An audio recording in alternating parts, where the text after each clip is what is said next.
ሄኖክ ኃይሌ ጃንደረባው ሚሽን ተቀብሎ ሊመጣ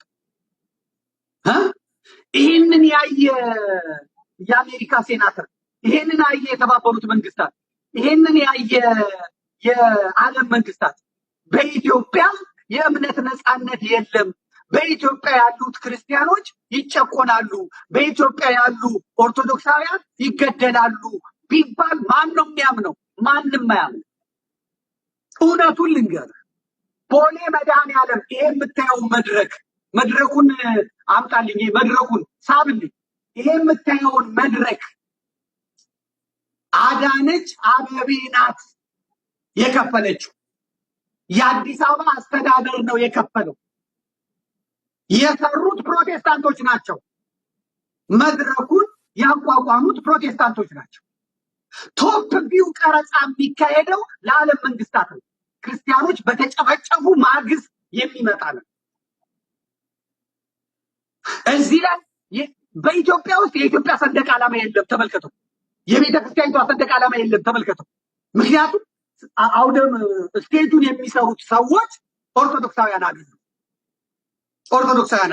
ሌላ መኒ ላውንደሪንግ አለ። አሁን ሄኖክ ኃይሌ ቀሲስ ሳሙኤልንና ዘመድኩንን ሳልበቀል እንዳልሞት እያለ ነው የሚለው። ከጎጃም የቅባት ባለሀብቶችና ከትግሬ የወያኔ ባለሀብቶች ጋር ሆነው የሚሰሩትን መኒ ላውንደሪንግ ልንገር። አሁን ለዚህ ዝግጅት ተብሎ የተዘጋጀውን አንድ ሰርተፍኬት እና የመግቢያ ዋጋውን ላሳይ። የገቡት የጎጃም የቅባት ባለሀብቶችና የትግራይ ባለሀብቶች ናቸው። አንተ ትኬቱን ላሳይ። የቅድሙ ትኬት አምጣልኝ፣ ተመልከት። ጃንደረባው የሚመራኝ ሳይኖር ይህ እንዴት ይሆንልኛል አለው ይልና ይቀጥላል። የጌታችን ልደት በምስጋና የምናከብርበት የአላፋት ዝማሬ ዘንድሮ ከወትሮ በተለየ ለመጀመሪያ ጊዜ በመስቀል አደባባይ የሚደረግ ይሆናል። ልብ በል፣ በመስቀል አደባባይ የሚደረግ ይሆናል። እርሶም በልዩ ሁኔታ ለሚቀርበው ለዚህ ዝግጅት የገቢ ማሰባሰቢያ እንዲሆን ባዘጋጀነው የልዩ እንግዶች የራት ግብዣ ላይ እንዲገኙልን በአክብሮት ጠርተኖታል። አገልግሎቱን ለመደገፍ የመግቢያ ዋጋ 20,000 ብር ነው። 20,000 ብር። ይሄ ብር አሩሲ የሚሄድ አይደለም። ይሄ ብር ተፈናቅለው በየመጠለያ ቤቱ ለሚሄዱት አይደለም።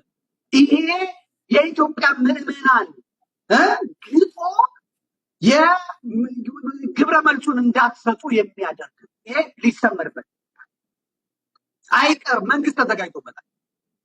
አሁን ልክ እናንተ ገብታችሁ የትራምፕ አስተዳደር በኢትዮጵያ ላይ አይኑን ከጣለ በኋላ ቀጥታ ተመልከት፣ የውጭ ጉዳይ ሚኒስቴሩ የት እንደሄደ እንመልከት። የውጭ ጉዳይ ሚኒስቴሩ ይሄ ተካሂዷል። ብሩ የገባው ገንዘብ አይደለም ነው የሚባለው። አሁን ለዚህ ለመስቀል አደባባዩ ማለት ነግራል። እሺ ክስ እየመጣብኝ ነው። አንድ ጊዜ ክስ እየመጣብኝ ነው። እዚህ ቲክቶክ ላይ ያላችሁ ክስ እየመጣ ነው። ታብታባ ውጭ ያላችሁ ገባ አድርጉና ኮፒ ሊንክ ሼር አድርጉ። ቴሌቪዥን ላይ ያላችሁ ሰዎች ቲክቶክ ላይ ግቡና ኮፒ ሊንክ ሼር አድርጉ። እንናገረዋለን። ኮፒ ሊንክ ሼር አድርጉት። ይሄንን ታብታብ አድርጉት። 1 ሚሊዮን አስገቡት። መስማት አለበት፣ እያንዳንዱ ህዝብ መስማት አለበት። ስለዚህ የተዘጋጀው ነገር ይሄን የእናንተን ድካም ለማጥፋት የእናንተ ከተሰማ በኋላ እነ ሄኖክ ቦሌ መድኃኔዓለም መንገዱ እየታደሰ ነው በሚል ሰበብ ከዚህ በፊት ጃንሜዳ ከልክለው፣ ከዚህ በፊት መስቀል አደባባይ ከልክለው ሂድ እዚህ እኛ ባልን ቦታ አርግ ያሉትን አሁን መንግስቱ ራሱ ስርዓቱ ራሱ አምጥቶ ያስቀምጠዋል። ሄኖክ ኃይሌን እኮ የኢትዮጵያ መንግስት ሚዲያዎች ሰርጉን የዘገቡለት፣ ጋብቻውን የዘገቡለት በልዩ ሁኔታ ከማን በልጦ ነው? ከማን እንትን ብሎ ነው? ለምን የሚንከባከቡት? ሮም ደርሶ ከመጣ በኋላ ሚሽኑን ተቀብሎ ከመጣ በኋላ እንዴት ቤተክርስቲያኒቷን እንደሚያፈርስ ዛሬ አይሰማችሁም? ዛሬ አይታወቃችሁም? ሁላችሁ መዝግቡልኝ፣ መዝግቡ። ይህን እየሄደበት ያለው መንገድ ሃይባይ የለውም። አይታችሁ እንደሆነ ፓትርያርኩ የትም አይገኙም፣ የትም አይሄዱም፣ የትም ቦታ አይሄዱም። ፓትርያርኩን ግን የሄኖክ ጉባኤ ላይ አእላፋት ዝማሬ ላይ ይዟቸው የሚመጡት ትግሬዎቹ ናቸው። ትግሬዎቹ መነኮሳት፣ ትግሬዎቹ ዲያቆናት፣ ትግሬዎቹ ባለሀብቶች ናቸው ይዟቸው የሚመጡት። ዘንድሮ እንግዲህ በሳንሳ ወይም በዊልቸር ይዘዋቸው እንዲመጡ እንዳለ ሞገስ ለመስጠት ቅቡልነት እንዲኖረው ለማድረግ ነው የሚያደርጉት። ቲክቶከሮቹ መመሪያ ተሰጥቷቸዋል። ልንገርህ፣ ቲክቶከሮቹ መመሪያ ተሰጥቷቸዋል። እስላሞቹ ሳይቀሩ የቦሌው ላይ የመስቀል አደባባዩ የአእላፋት ዝማሬ ላይ እንገኛለን ብለው እንዲሰሩ ተነግሯቸዋል። አርቲስቶቹ ተነግሯቸዋል። በአጠቃላይ ማለት ነው። ከዛ ማን ነው የሚዘግበው? አርቲስት ቲቪ ይዘግበዋል፣ ሬዲዮ ፋና ይዘግበዋል፣ ኢትዮጵያ ቴሌቪዥን ይዘግበዋል፣ ምኑ ይዘግበዋል በቶፕ ቪው። ከዛስ ማን ይወስዳሉ? እነ ዋሽንግተን ፖስት አምና ሰምተውታል፣ አይተዋል። እነ ቢቢሲ እነ አልጀዚራ ከዛስ ይዘው ይቀርባሉ። ይሄው እኮ እናንተ የምትሉት ውሸት ነው ይሏቸዋል። ይሄው ህዝቡ እያመለከ እኮ ነው፣ ነፃነቱ እኮ እንዳለ ነው። አዲስ አበባ ምን ሆነ? እስካሁን ዳርዳሩ ነው እንጂ የታረደው አዲስ አበባ መሀሉ ምን ሆነ? መሀሉ ዳር የሚሆንበት ዘመን ግን እየመጣ ይሄ መታወቃል። ስለዚህ አይቀርም። እኔ ዘመቻ አዘጋጃለሁ። የሚከለከለው መስቀል አደባባይ ለመምጣት ሰንደቅ ዓላማ ይዞ መምጣት አይቻልም። አንድ ጥቁር ልብስ መልበስ አይቻልም። ሁለት ጥቁር ልብስ የሚለብሰውን አባሮት ተብለዋል። እነ ሄኖክ ማለት ነው። የመስቀል አደባባይ የግድ ይደረጋል ብለዋል እነ ዳንኤል ክብረት። የአሜሪካውን የእናንተን የኮሚቴውን ለመቀልበስ ከዚህ ውጭ የለም፣ ነፃ ትራንስፖርቱን ላይ ይቀርባል ተብሏል። አውቶቡሶች፣ መኪናዎች ወደ መስቀል አደባባይ የሚመጡት ኦርቶዶክሳውያን እንኳን አንሄድም ቢሉ ፕሮቴስታንቶቹ ልክ እንደናሰግድ ነጠላ ለብሰው እንዲመጡ እንዲገኙ ተብሏል፣ ተነግሯል። ለዚሁ ጉዳይ ውጭ ጉዳይ ሚኒስትሩ ቅድም አሳይቻለሁ፣ አምጣው። ውጭ ጉዳይ ሚኒስትሩ ሻሸመኔ ምስራቅ አርሲ ሄዶ ነው የመጣው። አሁን ስብሰባ አድርጎ ተመልከት ምን እንዳደረጉ። ዜናውን የዘገበው ደግሞ የአማራ ሚዲያ ኮርፖሬሽን የምዕራብ አሩሲ ዞንና የሻሸመኔ ነዋሪዎችን ያሳተፈ ውይይት በሻሸመኔ ከተማ እየተካሄደ ነው ይልና በውይይት መድረኩ ተመልከት የውጭ ጉዳይ ሚኒስትር ጌዲዮን ጢሞቴዎስ ዶክተር የአማራ ክልል ብልጽግና ፓርቲ ቅርንጫፍ ጽሕፈት ቤት ኃላፊ ይርጋ ሲሳይ እና የኦሮሚያ ክልል ብልጽግና ፓርቲ ቅርንጫፍ ጽሕፈት ቤት የአደረጃጀት ዘርፍ ኃላፊ መንግስቱ በቀለ ዶክተር ተገኝተዋል። በውይይቱ የልዩ ልዩ ማህበረሰብ ተወካዮች፣ የሀገር ሽማግሌዎች፣ የሃይማኖት አባቶችና ወጣቶች ተገኝተዋል ይላል። ጌዲዮን ጢሞቴዎስ አሩሲ ሄዷል። ውጭ ጉዳይ ነው። ስለዚህ አሁን እናንተ የምትከሱትን ክስ ጌዲዮን ጢሞቴዎስ ይኸው አወያይቻለሁ፣ የሃይማኖት አባቶች ነበሩ ይላል። እነ ታጋይ ደግሞ አሉ፣ እነ ቄስ ታጋይ ደግሞ አሉ። ምንም የተደረገ የለም እንደውም የሞቱት የሌላ እምነት ተከታዮች ነው ብሎ ነው ሪፖርት ያቀረቡት። ስለዚህ ይሄን አያይዘው ያደርጉናል። የማደርገው ምንድን ነው? ቀን በቀን ቴሌቪዥኑ ሲፈልግ ይዘጋ፣ አእላፋት ዝማሬ እስኪቀርብ ድረስ በቴሌቪዥኔም በቲክቶኬም በቴሌግራሜም የታረዱትን የአሩሲ የታረዱትን የተጨፈጨፉትን የተቃጠሉትን ከሄኖክ ኃይሌ ፎቶ ጋር ከሄኖክ ኃይሌ ቪዲዮ ጋር ከሄኖክ ኃይሌ ሚስት ጋር አድርጌ እለጥፋለሁ። ሂዱ እያልኩ ማለት የምትሄዱ ሰዎች ጥቁር ልበሱ እያልኩ ማለት አለቅ። ይሄን ለመቀልበስ የሚደረግ ነገር አልሰማም፣ አንቀበል። ከአሁኑ ቪዲዮ መስራት ጀምረዋል። የሚገርም ምንድን ነው የሚቅመው ይሄ ልጅ? ትግሬዎች ናቸው የሚሰሩት። በሚገርም ሁኔታ ነው ነገር ፕሮቴስታንቶች ናቸው እየሰሩብኝ ያሉት። ምንድን ነው ይሄ ልጅ የሚለው? ምንድን ነው ይሄ የሚለው? ምንድን ነው የሚናገረው? ልክል እንችላለን፣ ልናዳምጥ እንችላለን። የአእላፋት ዝማሬ በቀረበ ቁጥር ይጮሃል እሱ። ነገር ግን አእላፋት ዝማሬ አይቋረጥም ይላል። ይኸው መላክ እንችላለን። ነገር ግን ይሄን ትኩረት ያገኘ ይሄንን ለውጥ ሊያመጣ የተዘጋጀን ሂደት ማንም ሰው ሊቀለብሰው፣ የማንንም እርዳታ አልፈልግም፣ የማንንም አጋዥነት አልፈልግም። ነገር ግን እያንዳንዳችን ይሄንን ልንቃወመው ይገባል። ይሄን ስሙት። ይሄንን ፎቶዬን አድርጎ ሄኖክ ኃይሌን አድርጎ የሚለውን ስሙት። ሁላችንም ሰምተን እንምጣና ማጠቃለያ በመስጠት ምዕመናኑ ምን ያድርጉ፣ ካህናቱ ምን ያድርጉ፣ ወጣቶች ምን ያድርጉ፣ ከዚህ ቀጣይ ያለው ነገር ደግሞ ከፍ ያለ ነገር ስለሆነ ምን እንዘጋጅ በሚለው ላይ ቃልህን ሰጥተን እናሰናብታለን ማለት ነው። የምታመሰግናቸውን አመስግነ ቀጣይ ደግሞ ከሌሎቹም ጋር ውይይት ይኖረኛል። ሌሎቹን ማስገብተን እንጠይቃቸዋለን፣ አድርገን እንለያያለን። መጀመሪያ ይሄን ቪዲዮ አይተን እንምጣ። ቪዲዮ ከአሁኑ እንግዲህ መስራት የጀመሩትን ነው የምነግራችሁ። ስሙት እንግዲህ ይሄ እህታችን የሚለውን ስሙት። በጣም የሚናገረውን ስሙት። እህታችን ቀጥል። እናንተ ይህ ሰውዬ ይቀማል እንዴ ወይንስ ሰንደል ምናምን ያጨ ሲሆን በጣም ግራ ገባኝ። የሰው ልጅ እንዴት ነው በዚህ ልክ ጤነኛ አለመሆኑን የሚያረጋግጠው? በዚህ ልክ አንተ አውራ እኔ ነው ከሌ ስራቸውን ይሰሩ ነው። አንተ አውራ እኛ መስቀል አደባባይ ነጭ ለብሰን የአላፋት ዝማሬ እናከብራለን። መቼስ በየኮንሰርቱ ከመጨፈር በየክለቡ በየመዳሪያው ቦታ ሰው ተገኝቶ ራሱን ከመጣል ዝሙት ከመስራት ነጭ ለብሶ የአላፋት ዝማሬ መስቀል አደባባይ ማክበር በጣም በጣም የተሻለ ነው። እኔ ምን አይነት አጀንዳ ይዘህ እንደምትመጣ ለሰው ምን ማስተላለፍ እንደምትፈልግ ግራ ነው የሚገባኝ። እኔ አንተ ብቻ አይደለም አንተን የሚከተሉ ያንተን ሐሳብ ይዘው መጥተው የሚያሽቃብጡ ሰዎች ራሱ ጤነኝነታቸው እጅግ በጣም ያጠራጥረኛል። በጣም እንግዲህ እኛ እንደምትመለከቱት እኛውን በእነሱ ጤነኛ አይደለም። እኛ በእነሱ እንትን አይደለም። እነሱ አይገዳቸውም። የሚታረደው ክርስቲያን፣ የሚታረደው የምትጠፋው ቤተክርስቲያን፣ የሚቃጠለው ቤተክርስቲያን፣ የሚወድመው ቤተክርስቲያን እነሱን አይገዳቸውም። ዛሬ በወለጋ ካህናት አባቶቻችን ሞተዋል፣ ተገድለዋል። ቤተክርስቲያን ማህበረ ቅዱሳን ራሱ የዘገበበትን መንገድ አይተን እንምጣ። አንዴ እሱንም ተመልክተን እንምጣ። እነ ሄኖክ ኃይሌ በእነዚህ አባቶች ላይ ነው እንግዲህ ግድያው ከፍ ብሏል። አሁን ከካህናት ወደ ስራ አስኪያጆች መጥቷል። ከስራ አስኪያጅ የሚቀጥለው ወደ ሊቃነ ጳጳሳት ነው። አጋድሞ ያርዷቸዋል። መዝግቡልኝ፣ አጋድሞ ያርዷቸዋል። ያን ጊዜ ጥቁር ልበሱ ይሉናል። ምን አለ በለኝ።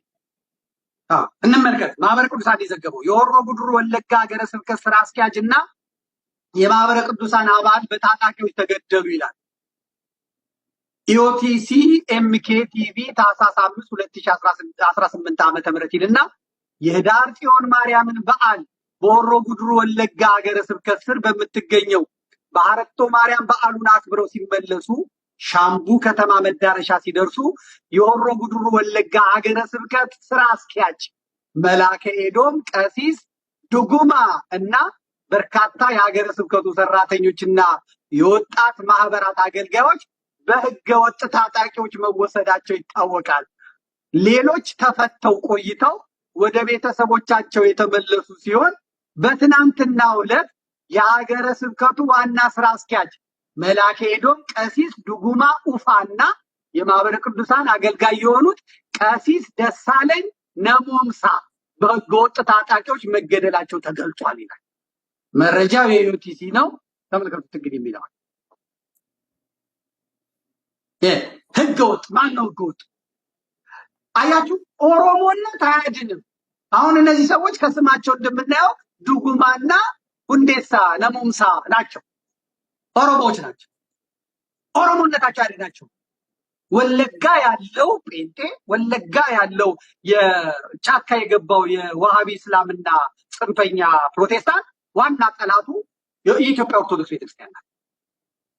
ስለዚህ ምዕመናኑን ለቀቁ፣ ገለው ስለሰለቻቸው ህዝቡም አልለቅም አልጠፋም ስላለ እስቲ ከፍ እናድርገው ብለው ይኸው ዛሬ ስራ አስኪያጆችን ገደሉ ማለት ነው። አሁን ቀጥሎ ደግሞ የሚመጣው ምንድን ነው? ጳጳሳቱን ነው ማለት ነው። ያኔ ጥቁር ልበሱ ያኔ ምናምን አይሰራም። ይሄ ባለበት ነው እንግዲህ ምን አጭሶ ነው የሚመጣው? ምን አጀንዳ ይዞ ነው የሚመጣው? እኛ ነጭ ለብሰን ነው እኮ የሚለው ተመልከቱ። እንዘምራለን በዝሙት ከምናምን ከማክበር ይላል። ቤተክርስቲያን ሄዶ ማክበር አይቻልም? ቤተክርስቲያን ሄዶ መጸለይ አይቻልም? እስከ 2 ሰዓት ምሽቱ ድረስ ሲዘምር ቆይቶ ማታ ክለብ ገብቶ ለሚያድር ጎረምሳ ተብሎ አጀንዳችን እኛ የምንዋጋውን ሄኖክ ኃይሌንና የአላፋት ዝማሬ የሚባለውን የምንዋጋው ዓለም አቀፍ ትኩረት የሳበውን የክርስቲያኖች ጭፍጨፋ በሄኖክ ኃይሌ ጭፈራ ምክንያት አይዋጥብንም ነው። ይኸው ፕሬዚዳንት ዶናልድ ትራምፕ ራሳቸው የናይጄሪያውን አስመልክተው በጻፉት መልእክታቸው ላይ ምንድን ነው ያሉት? እንግዲህ የናይጄሪያ መንግስት እንኳን አላድንም ካለ አሜሪካ እኮ ጦሯን ነው አይደል ያሉት? ጦሯን ልካ የክርስቲያኖችን እልቂት ታስቆማለች ነው። ከአረብ ሀገር ድሮንና ቦምብ ተለግሶት ክርስቲያንን የሚጨፈጭፍ የኢትዮጵያ መንግስት ለዛ ደግሞ የሚሆን የሚቆም በጠፋበት ዘመን ይሄ ዓለም አቀፍ ትኩረት አግኝቶ እንቅስቃሴ በተጀመረበት ጊዜ አይ ሰላም ነን ብሎ አደባባይ መውጣት ትክክል አይደለም። ስለዚህ ይህን በተመለከተ በጋራ እንሰራለን፣ በጋራ እንቆማለን፣ በጋራ እንጮሃለን። ከዚህ በፊት ምህረተአብ ይሰራ የነበረውን ስህተት መደገም የለበትም። ምህረተአብ ያደርግ የነበረው ምንድን ነው? ልክ ክርስቲያኖች ወለጋ ላይ አሩሲ ላይ ምናምን ሲጨፈጨፉ እሱ አናውንስ ሲያደርግና የማይቀርበት ጉባኤ እንኳን ሊቀሩበት ሊያረፍዱበት የማይገባ ጉባኤ ይልና ወጣቱን ይጠራዋል። ዜናው ተሰምቷል፣ ህዝቡ ደንግጧል። ስለዚህ ኑና እንዘምራለን ይላል። አንድ የሚቀር የለም። ከቁመቱ በላይ የሆነ ጧፍ ይገዛል፣ ህዝቡ ይሄዳል። እሱ ድሮን ያዘጋጃል። ከዛ በኋላ ስብከቱ ምን እንደሆነ አልታወቀም። ጸሎት የለም፣ ምህላ የለም፣ ጸሎተ ፍታት እንኳን አይደረግም። ይወጣና የሉም ጠፍተዋል ሲሉም በስተን የሉም ሞተዋል ሲሉም በስተን አለን በእግዚአብሔር ሁሉን አልፈን አለን የሉም በሉ ይላል። አዲስ አበባ ያለው የት ጠፋ? ድሮ ዳሩ ነው እየጠፋ ያለው፣ ዳሩ ነው እያለቀ ያለው፣ ዳሩ ነው እየተጨፈጨፈ ያለው። ወዲያውኑ ዜና ይሰራል። ኦርቶዶክሳውያን ያንን አንተ የምትጮህበትን አንተ እልቂቱን የምታሳይበትን የምህረተአብ የሻማ ማብራት እና የጧፍ ማብራት መጥቶ ይቀድንበታል። ስለዚህ የእናንተም ልፋት ገደል አይገባም፣ የእኛም ጩኸት ገደል አይገባም።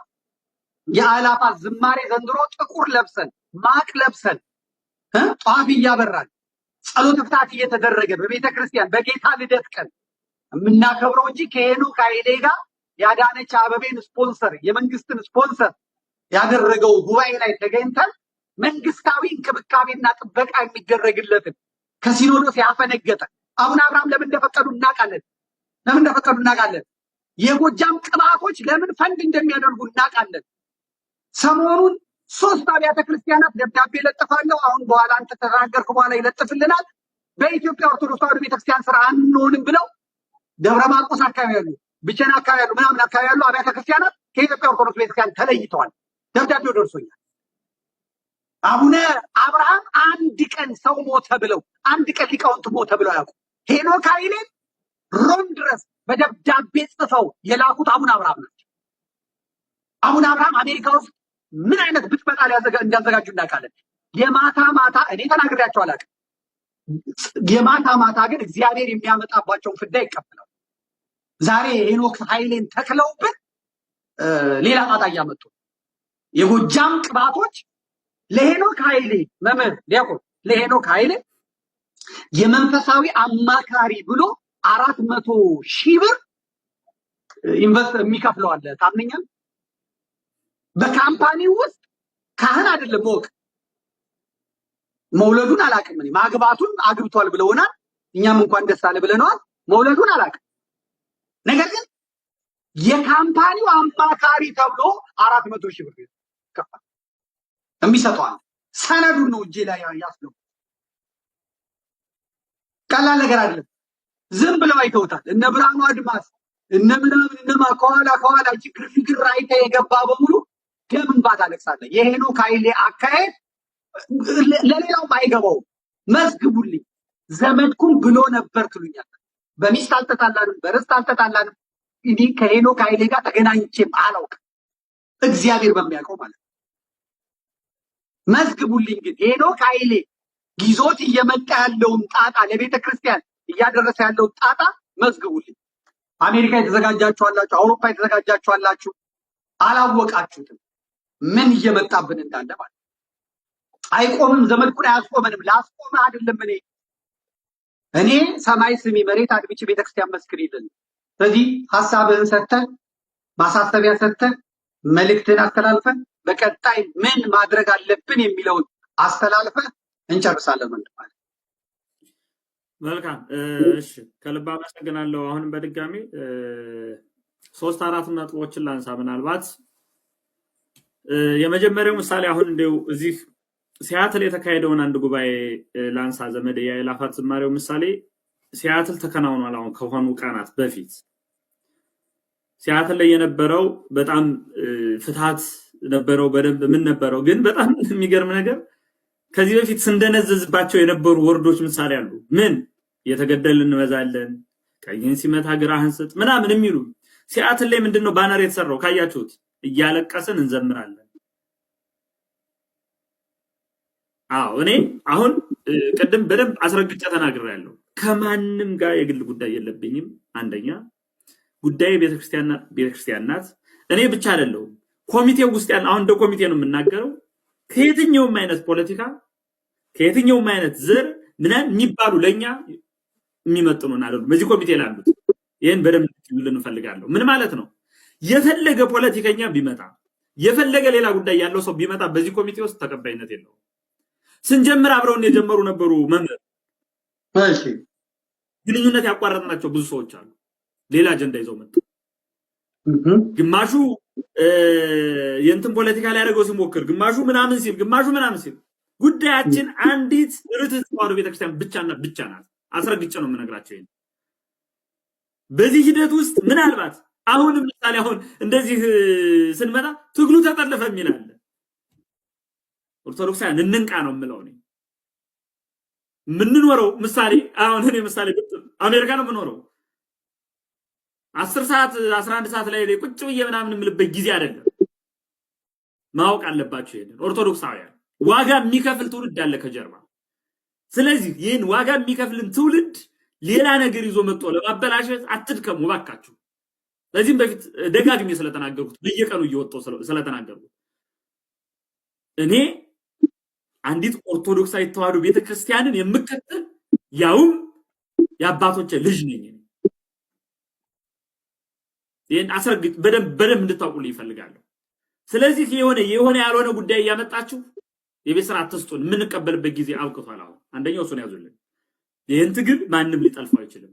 ይህንን ዘመቻ ማንም ሊቀለብሰው አይችልም። ሁለተኛ በዚህ ሂደት ውስጥ አይታችሁ ከሆነ እስካሁን ይሄ ኮሚቴ ገንዘብ ስብሰባ አንድም ቀን ሰብስቦ አያውቅም። የሚሰበስቡ ሰዎች አሉ፣ እኛን አይመለከትም፣ ኮሚቴውን አይመለከትም። በደንብ አሁንም እናገራለሁ። ለጣመሙት እየተባለ መሬት ላይ ላሉት እየተባለ የሚሰበሰብ ገንዘብ አለ። ይሄ ኮሚቴ የሚያውቀው ምንም ነገር የለም።